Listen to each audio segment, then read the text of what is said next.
Darlings, darlings, darlings. Hello. Hello, hello, hi, it is me, Razai. Sultan Didi, your Hadi. On these very internets, Akastrach. I am back.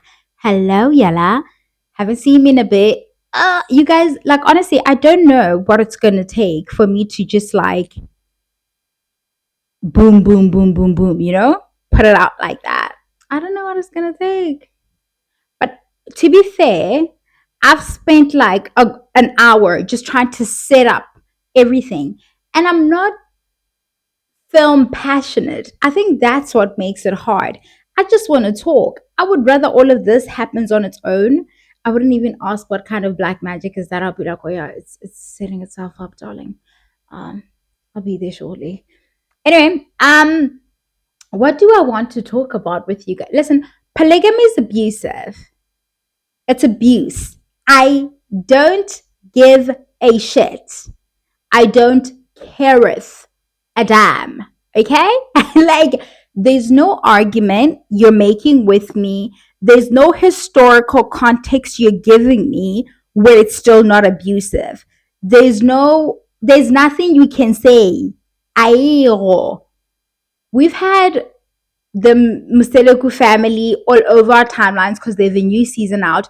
But also we had Nozipo's husband 2 weeks ago, if not more at this point. I'm that late, trending with his new bride, if you would like. And we know Nozipo from Mommy Club season 2, I think is when she came on, and they're back for a new season. I'll drop in and watch, and then we can decide if we want to talk about it, right? Here and there. I won't do a full review of the season. Happy annoys me. Like, I just find her she's not my cup of tea. She's not palatable to me in any way, like shape or form. I can't digest her, let alone swallow, It's a lot that I can't do. I mean, truly. But Nozipo's husband, who goes to that church, do they call it the Church of Shambe, or do they just say it's Shambe? I don't know. It's like a cult. I don't care. It's a cult. Okay? It's a religious cult with like Christian elements which are needed to bulk any kind of patriarchal agendas that you need in order to harm women and stuff. And then coupled with some Zulu customs and things, like it's like sort of like a fusion kind of thing. The kids are creative, right? Okay, it's not a new faith, but like, the men been creative. They had to steal a little bit from this, a little bit from that, in order to create this cult that allows them to groom little girls from young into young women who think this practice is holy and what is expected and all of that stuff. She's younger. She looks young. Her age is all up and down the blogs. I can't pinpoint where she's at, but she looks very young, right? This is a father of 8 that we speak of in a marriage of what, like 20 years or 17, whatever, how long him and Nuzpo have been married and stuff.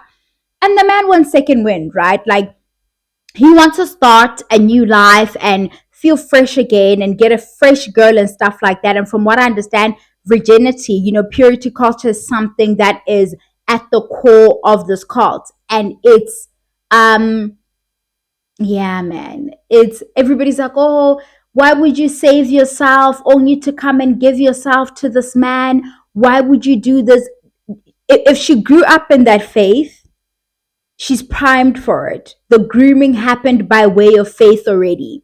There's nothing we can really say to her, in my opinion. I saw a lot of takes like, you can't build your happiness on another woman's tears. She doesn't have that lens. She's a victim in the situation as much as anybody else. The dick is limp probably at this point, it's on its last leg and stuff. The sperm is a little, people say that I'm a little like wonky. And I've explained that it's probably because I was made from geriatric sperm, like my dad had me at 40.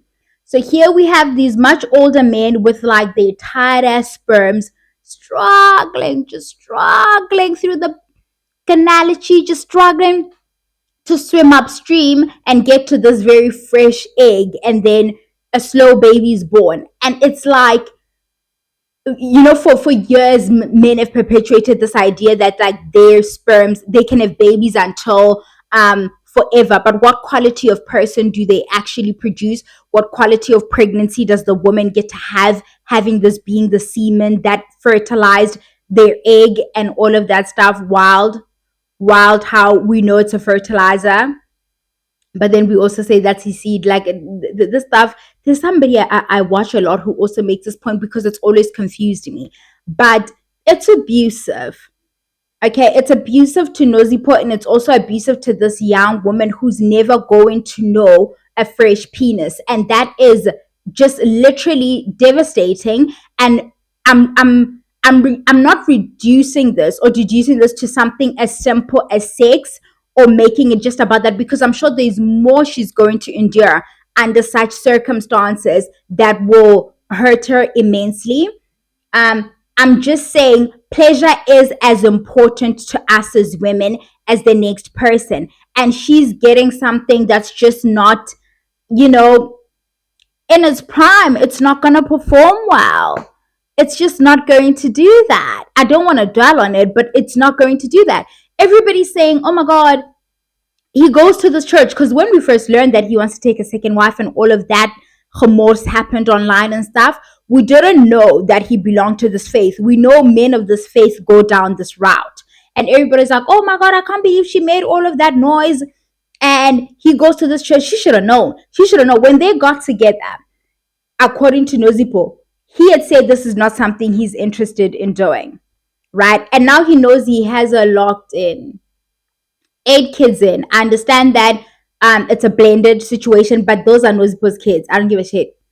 Those are Nozipo's kids, 8 kids in. And can you imagine if some of them are not biologically hers, how much she will try a lot harder, because these are her kids now, to keep it together and endure, because legally he has more avenue to rip the ones that aren't biologically hers from her, and that would destroy her. I understand that there are rumors that she may actually have left him, which good on her if she did. She probably has a great deal of support. I saw her interview as well with another person. I can't remember where the podcast was, and basically she explains how she shared her identity and took that on of her husband.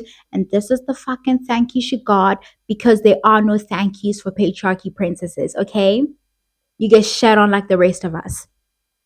I'm not even saying it's her fault. She speaks of growing up in a Christian home and all of this, and then she married this man. We've seen her wearing you know, a bangle, if you would like, on her wrist to show that she just had like a ceremony at home. It's like cow skin, and all of that stuff. So she was participating in her husband's religious and cultural practices because she's now of his family, right?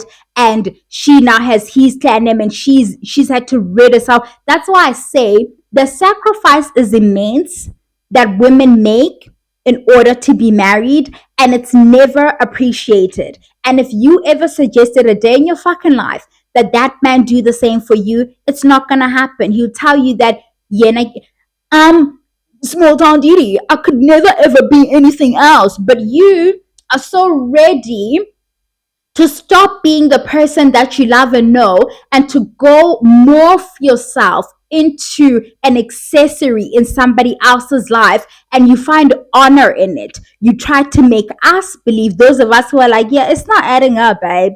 It's not fucking adding. I'm not changing my name, honey. I'm not birthing like 1,000,000,000 children and then calling them by somebody else's name. You guys know how I feel about this. This was not news.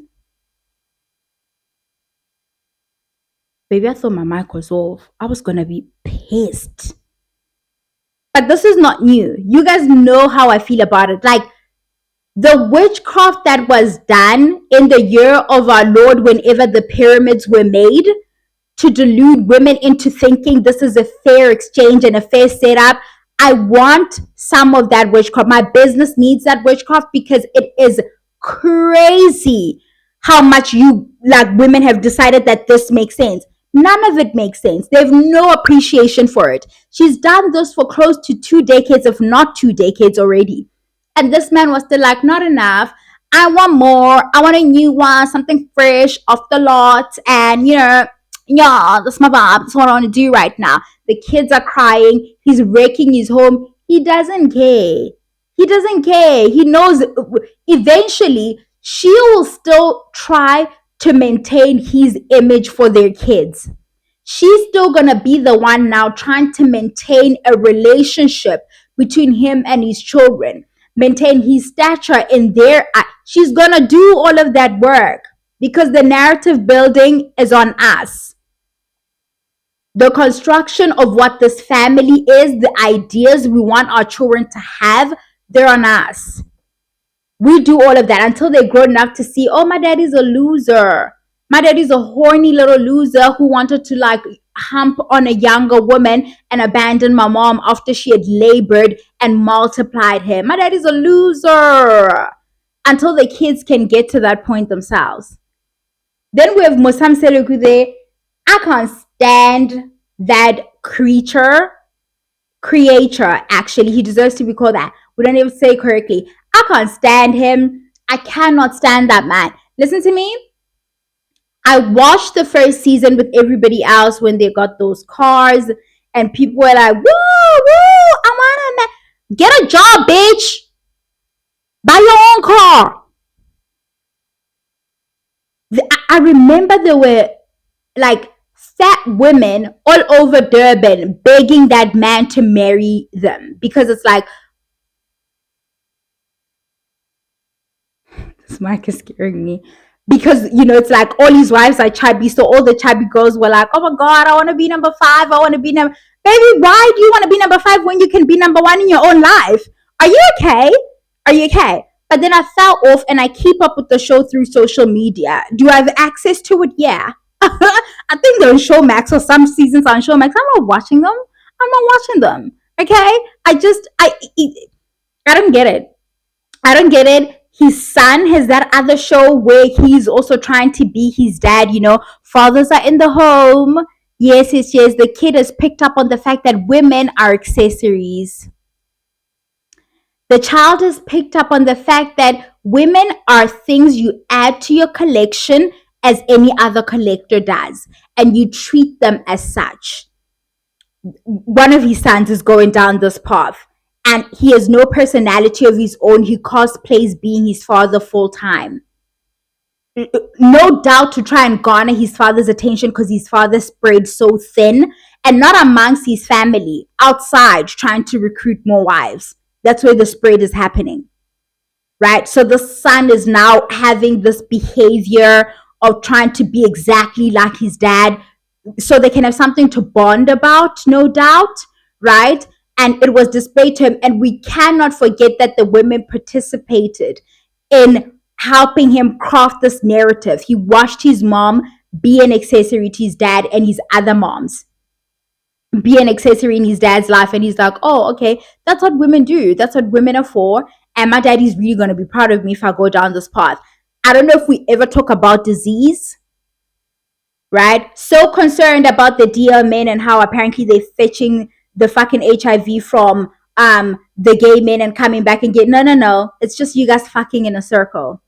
It's you guys doing it to each other. Okay? Come the fuck away from that. Musa and his wives, he added a new one. She looks like a young one as well. These cultures, even if you're not inside a cult like Nuzpo's husband and the unfortunate new bride, shame. Gorgeous girl. Gorgeous, gorgeous girl. Drop the skincare routine, babe. You understand what I'm saying? And she can't. You can tell it's genetics, right? Her pH hasn't been fucked yet. He's gonna wreck that shit. Do you know his pH looks bad in Nosy Pose this season? All the clips I've seen of her, I'm like, oh my God, look at you. She looked tired as fuck the season she came on. She looked drained. Musa brought in a new wife. She seems to be young. This is the thing about polygamy, that people think this is such a valid thing. They say the purpose of it, among other things, is that somebody's trying to grow their family. There are no families more fractured than polygamous families, which just makes the idea of growing the family a lie. You like everything about a polygamist man and the wanting to participate in this way and this culture and the structure of marriage, everything about it yells operating from my ego till the death of me. It's all an ego trip. It's all, hey man, look at me with my 5 Maseratis. It's no different to Black Coffee's garage of his fast cars and he's a collector, or any other person we know who collects cars and stuff. It's always for the male gaze. It's always for the performance of other men must look at you and be like, oh yeah, yeah, that guy is really doing that. He's really doing that. It's always for that. These men don't love anybody. They don't love you. I don't care oh, his favorite wife is Makumalo. That fucking pick me. That's another girl that was like groomed into that situation. Makumalo was groomed. I don't care. They all speak of how young she was when she came into that situation. This is an ego operation. The entire I just want 20 kids. Who the fuck can spread themselves among 20 kids? One of those kids, I'm telling you, at the end of your life, if you could like look at a record of how many words you've exchanged with somebody, a few of the 20 kids will have less than 2,000 words that they exchange with your ass. Because how? How are you spreading yourself? And then when we talk about how non-essential these people are in the raising of children, we're told about how we're just in denial and we can't raise kids by ourselves. But this is a formula of acting like you. He doesn't want to parent. He wants a number.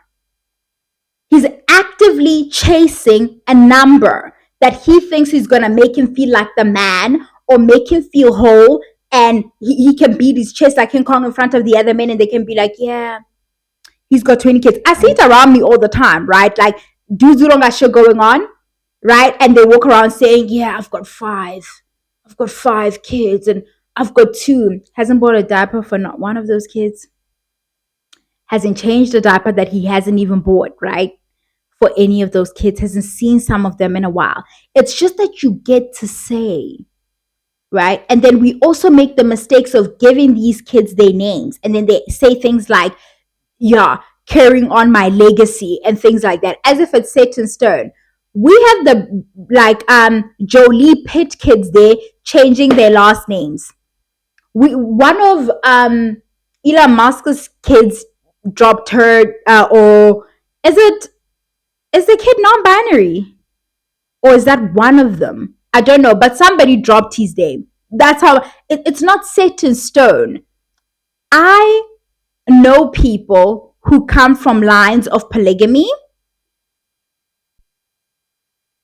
I know people who, maybe your dad belonged to the second wife, and those kids don't have this tight knit thing. And that's what a family is. When they're in crisis, they don't even think to call their siblings from the other wife, right? And then you have the grandkids who don't even know each other, because this was never about building a community and building sort of a system or a group of people who are going to be, reliant on each other, that will make life a lot easier because there's more resources to go around, which is what you would think building a family is. It was never about that. It was always about, how many can I say I have? Oh, 5. How many can I say? So there is no way that growing your surname or growing your name or whatever is the real reason for this. You're lying. That is a lie. You would have a better relationship with your children. Your children would have better relationships with each other. If that was the case, you would be working tirelessly to make sure that these children, their lives are so. Look at Cody Brown's kids from Sister Wives. Look how that one is over there and that one is over there, in the name of, I'm trying to build a large family. Family means something. And what's showing up here isn't something I would describe as a family. When I tell you the ego trip, and then there's Makumala, guys. Makumala to me, and I'm online all the time, looking at people talk about them. The second wife, I forget her name, is it Miami? I don't know. The second wife seems to be very vocal this season and talking about her hurt and all of those things.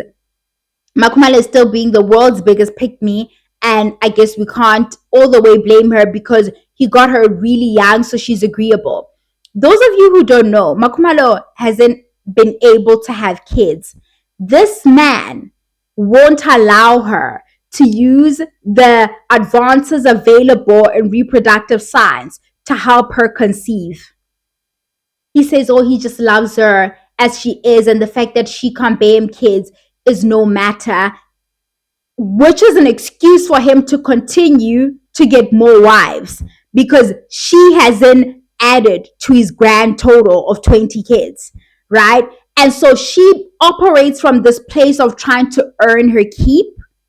And she does so sometimes by throwing the other women under the bus by being too agreeable. I mean, she already agreed to this nonsense. So really, she is too agreeable, right? This man is depriving her from the opportunity to be a biological mom, which she wants, because he will not go through that IVF process with her. And it's what her husband wants. So he gets to be a dad. He got to make kids and be a dad, right? Or walk around saying he's a dad. He's denying her that. There are advances in reproductive health that can make it such that she can have this experience. And he's saying, no, she doesn't need to go through all of that. And then she's now in a role where she's helping him out financially. Akiriena, she doesn't have the responsibilities the other women do. And that's the other thing, that if a man is well resourced, then he can have as much as he wants. That's not true. From what I understand, a few of them work, if not all of them. One is a nurse. I think that's the fourth one. Maeni might be working at the municipality. I think I heard that. I don't know about Matlele. The first one. I don't know what she's doing. She seems the most content with this shit. She must not have shit going on. And the setup works for her. I don't know. But can you imagine? Her husband is denying her this and she's just there like, and she could have left them and done this already. Can you imagine? And then you want to tell me it's about growing your family. Does that sound like a man who cares about you when he's denying you the opportunity to be a mom in the way that you would like to be a mom? Denying you that experience when he could easily grant it to you doesn't sound like it's a financial constraint. It's just he's not going to go through that, right? They would have to get his semen and inseminate her and all of that stuff. He does not want to go through all of that. But it's cultural. It's abuse. It's reproductive abuse. Okay? It's financial abuse even to have this woman helping him pay for the insurance. The other wives is what we've just learned now. It's grooming. We learned that he had a church. Do you see the personality type we're dealing with? Men don't believe in God. Men especially do not believe in the Christian God. They believe in things that advance them and things that advance their agendas. He tried the church route, probably thought maybe I could be a mega pastor and make my living that way by, telling the women what they want to hear. I have my 5 wives sitting there looking whatever. It didn't work out properly. But we learned this season that Makumalo was part of the musical team in the so-called church. We learned this from the second wife, Main. And she used to beat the drum or whatever. And she says, before we knew it, apparently this was somebody who's now his soon-to-be wife. Just that dynamic, just that power difference, right? Lets you know of the grooming and the coercion, the imbalance of it all. Very abusive. Very, very abusive. Which part of this? And saying, oh, it's our practices, it's what we've always done, doesn't make it right. I've said to you guys, and I'll continue to say it to you guys every now and then, culture is not set in stone. If something is not serving, acting like Reafela is wild. Acting like there's a shortage of humans and we must populate. I can't stand quiverful culture. That's why that Nara Smith is not my fucking cup of tea. I got like a lot happened after the Nara and Oneza thing. But let me tell you quickly about like before. Let me get sidetracked for a second. When I was introduced to Nara, she had already, but she came to me through the is she Mormon? Like literally, that was my introduction before seeing all the other stuff that she was doing. Because it almost like she went viral, and then obviously people do deep dives, and it went right. Do you understand? TLC raised me. You see, the Learning Channel raised me, and this quiverful stuff. I consume a lot of stuff around polygamous cults in the Americas, or in North America in particular, um, where you see um, the abuses that happen there and the covert kind of recruiting that they've been doing through social media using this like perfect motherhood thing. Because if we're gonna be honest, the mom influencer was kind of pioneered, or at least they picked up the baton and like ran full steam by the Mormon girls, right? Who fit a certain aesthetic, their homes look a certain way, and it's been toxic. It's created a culture of like women who come, young women who come into motherhood, and they things don't look as picture perfect, and they're feeling like something is wrong and something is out of place. And Nara skirted around being asked about the Mormon stuff, just ran around, and I'm like, what's really going on here? I don't like a dishonest bitch. And if I'm looking at you and I can't straight on tell what you're selling me, there's a problem. And I couldn't tell what she was selling. And then the fashion stuff happened, and then it became kind of like I don't know, satire, a parody, I don't know, right? And then everybody's like, oh my gosh, she's in on the joke. No, that was like a progression. That's not where she started. That was not what she was initially trying to do. And even to this day, I don't know if she's being honest about what that is. There's so much pressure in what, like, quiverful culture type religions and those things.